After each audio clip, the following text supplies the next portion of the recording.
operadoras e operadores do direito. Está no ar mais uma edição do TV Cidadania, um programa da Ordem dos Advogados do Brasil, seccional de São Paulo. O TV Cidadania de hoje vai receber o advogado e professor Raul Aidar, especialista na defesa do contribuinte junto ao fisco.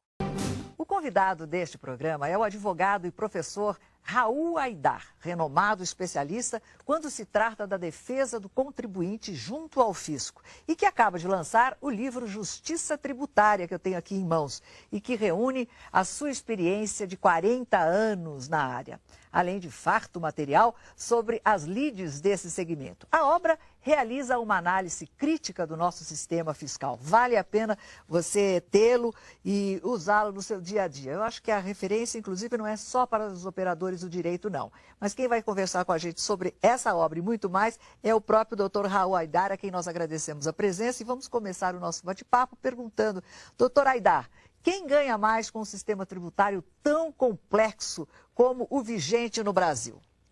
Eu acredito que ninguém ganha. Eu acredito que todos perdem, e perdem muito, e perdem cada vez mais. Perde o próprio governo, o próprio poder estatal perde com isso. Perde principalmente por manter uma estrutura fazendária absolutamente irracional, para dizermos o mínimo. Veja que houve um grande incremento das atividades de informática na área tributária, que está hoje totalmente informatizada. A administração fazendária brasileira é reconhecidamente a mais informatizada do mundo e, apesar disso, nós estamos aqui a cada ano contratando cada vez mais servidores públicos nessa área, auditores fiscais, administradores, etc. É a única área do conhecimento humano que, quando se informatiza, surge a necessidade de contratar mais pessoal. Isso é muito estranho. Tem-se a impressão de que não existe uma, entre aspas, inteligência fazendária neste país. Agora, sempre nós ouvimos falar na questão da reforma tributária. Há anos a gente ouve falar isso. Não apenas no meio dos operadores do direito, mas da sociedade de forma geral. É um clamor da sociedade. No entanto, ela sempre é adiada. Eu gostaria de ouvir a sua opinião sobre a tal da reforma tributária. Ela vem, ela não vem, ela bastaria? Qual a sua opinião? Olha, a reforma tributária já deveria ter vindo há muito tempo. A última reforma tributária que nós tivemos digna deste nome foi aquela da emenda constitucional número 13 de 65 e que entrou em vigor em janeiro de 1967. Foi uma reforma ampla que trouxe novos tributos com esse nome mesmo, de novos, porque trouxe o ICM, naquela época não era ICMS, era só ICM, no lugar do IVC. Foi quando se implantou o chamado sistema de imposto sobre valor agregado. Ora, imposto sobre valor agregado implica em compensar nas operações que são realizadas por contribuintes e industriais a carga tributária paga nas anteriores. Esse é o princípio.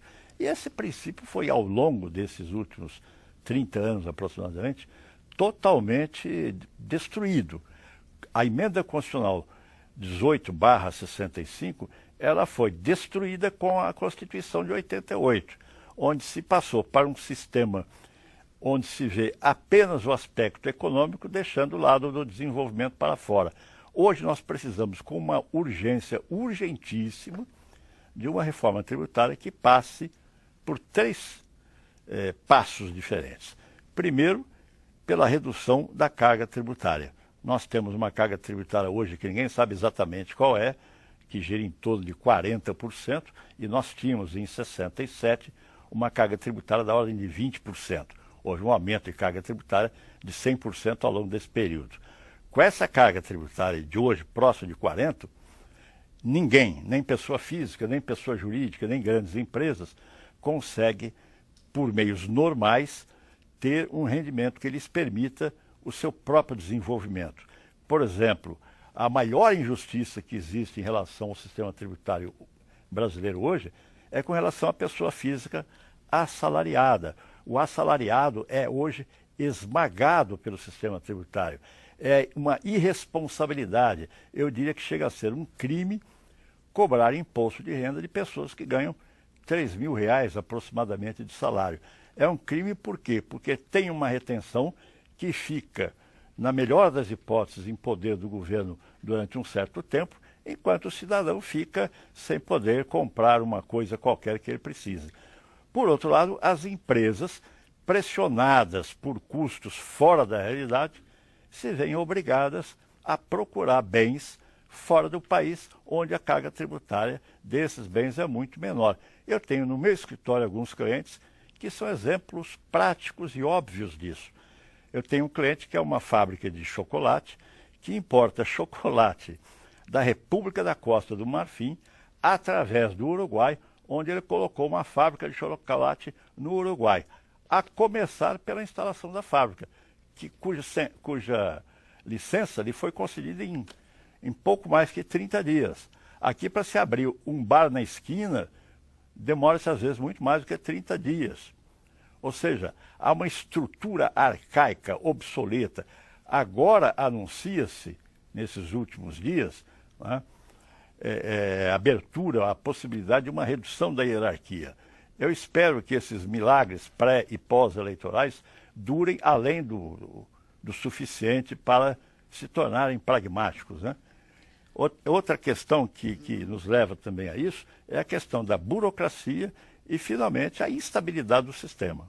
Agora, a justificativa política que, em geral, se argumenta com relação a esse patamar elevado de taxação tributária que nós temos no nosso país é a questão da justiça social, ou seja, é preciso uma quantidade elevada, não é, um patamar alto, para que se possa fazer os ajustes, né? Quer dizer, as realizações necessárias para aqueles que precisam.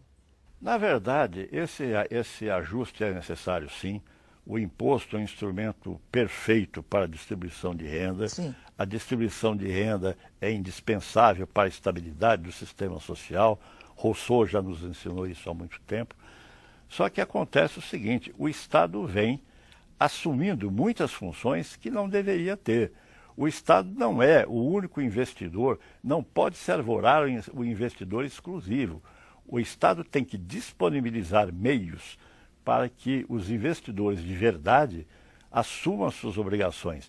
E não termos aqui, como em outras partes do mundo não tem, investidores que só investem com o dinheiro do governo. E o dinheiro do governo não existe, o dinheiro do governo é nosso.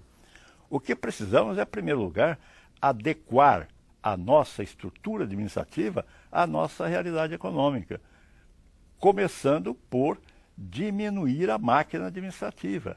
Existem setores e setores e setores absolutamente desnecessários.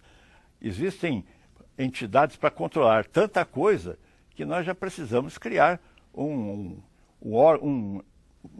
sistema de controle de controlador do controle que controla o controle. Quer dizer, estamos virando um grande circo, né? E isso é que precisa mudar alguma coisa. Como nasceu essa ideia de colocar em prática, compartilhar toda essa sua experiência com Justiça Tributária, esse livro que já na capa é bem divertida a capa. Gostaria de mostrar de novo para vocês, e que o senhor comentasse também essa capa. Olha, a capa é um desenho do nosso amigo, grande artista Spaca, que já havia feito uma capa para um livro anterior, que era um livro feito para os advogados, chamado A Fórmula do Sucesso na Advocacia. E o Spaca foi muito feliz nesse desenho, que, pelo que ele me disse, né, não tenho muita certeza se isso não foi uma brincadeira, isso teria sido inspirado numa carta de tarô. É a deusa Têmis, a deusa da justiça, segurando a boca do leão para impedi-lo de morder com muita ferocidade as pessoas. Agora, o livro surgiu não só desses 40 anos, mas o livro ele tem umas características pouco comuns. No final do livro, eu tenho, parece que 4, até são páginas com uma moldura diferente, tem 4... Defesas, não é? 4 modelos de defesas, é uma espécie de fórmula para quem queira iniciar-se na defesa do contribuinte. E mostrando que a defesa de um auto de infração, a defesa de uma execução fiscal, a defesa na área tributária, ela tem que ser uma defesa técnica. Não adianta fazer como se usa, por exemplo, em direito penal, a defesa emocional. Ninguém comete uma infração na área tributária movido por violenta emoção. Ninguém pode dizer, eu não paguei imposto porque eu estava muito emocionado, né? Ele não pagou imposto ou porque ele não sabia que tinha que pagar, ou foi mal informado, ou qualquer coisa do tipo. A defesa tem que ser técnica e tem que ser uma defesa respeitosa. Eu já vi defesas em que o contribuinte ofendia pessoalmente, né, o representante do contribuinte, o auditor fiscal. O auditor fiscal, ele é um servidor público que a gente não deve nunca esquecer que o servidor público, ele respeita o Estado. O servidor público da área tributária tem todos, sem nenhuma exceção, formação de nível superior e a gente muito bem treinada. O fisco brasileiro é reconhecido no mundo todo como um dos melhores. Alguns fazem alguns deslizes e cometem algumas coisas erradas, às vezes por deficiência no treinamento, em alguns casos até, um caso aqui, outro ali, por deficiência de caráter, mas isso até os jornalistas também têm, os advogados também, isso é da espécie humana, não da profissão. Agora, o livro é um instrumento para a defesa eu diria, na trincheira da advocacia tributária. Não é um livro para defender tese em faculdade. Não é um livro para ser a obra de um doutor. Via de regra, quais os abusos cometidos pelo fisco que mais revoltam os contribuintes? Olha, eu acho que o que mais revolta é quando esse abuso, além de ser um abuso, ele se torna uma ofensa no pior sentido da palavra. Os abusos do fisco no estado de São Paulo não são muito fortes, porque nós temos no estado de São Paulo uma lei, que é a Lei Complementar 939/2003, que é uma lei complementar estadual, porque muita gente pensa que lei complementar é só federal, mas tem até municipal. Essa Lei Complementar 939, ela estatui o chamado Código de Defesa do Contribuinte no Estado de São Paulo. E nós não temos ainda um Código de Defesa do Contribuinte na União.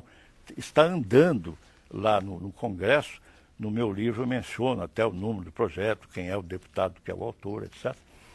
Que precisamos ter um Código de Defesa do Contribuinte que nos garanta regras sob as quais nós vamos atuar como contribuintes, protegendo-nos contra esses eventuais abusos. Eu quero agradecer mais uma vez a sua presença, em meu nome, em nome do nosso presidente, Dr. Marcos da Costa, renovando o convite para que volte mesmo, porque é uma lição o nosso bate-papo. Pelo menos para mim foi. Foi um prazer tê-lo aqui. Até a próxima.